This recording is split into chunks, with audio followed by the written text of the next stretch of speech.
आग लागलेली आपण या ठिकाणी पाहू शकतो। संपूर्ण इमारत जी आहे ती या ठिकाणी आगीच्या भक्ष्यस्थानी सापडलेली आहे। 3 मजली इमारत जी आहे आणि ही तिन्ही मजली इमारत जी आहे आगीच्या भक्ष्यस्थानी आहे।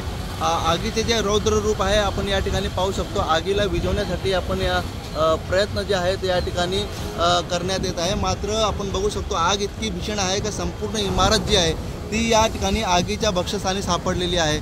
तर दुसरीकडे आपण बघितलं तर या इमारतीमध्ये डायपर बनवण्याचं काम या ठिकाणी कंपनीकडून सुरू होतं। सदाशिव हायजीन प्रायव्हेट लिमिटेड असं या कंपनीचं नाव आहे आणि भीषण अशी आग जी आहे या ठिकाणी लागलेली आहे। दुसरीकडे आपण जर बघितलं तर या आगीवरती नियंत्रण मिळवण्यासाठी भिवंडी असेल, कल्याण डोंबिवली असेल, ठाणे असेल येथील गाड्या ज्या आहेत या ठिकाणी दाखल झालेल्या आहेत। मात्र आगीवरती नियंत्रण मिळवणं अजूनही काही शक्य झालेलं नाही आहे। विशेष तर आपण बघितलं तर ही पूर्ण इमारत जी आहे यामध्ये डायपर मोठ्या प्रमाणात होते आणि त्यांच्या मशिनरीज होत्या। विशेषतः आपण जर बघितलं ही संपूर्ण इमारत जी आहे या ठिकाणी आगीच्या भक्ष्यस्थानी सापडलेली आहे। मात्र या आगीचे धूर जे आहेत ते लांबवरपर्यंत पाहता येत आहेत।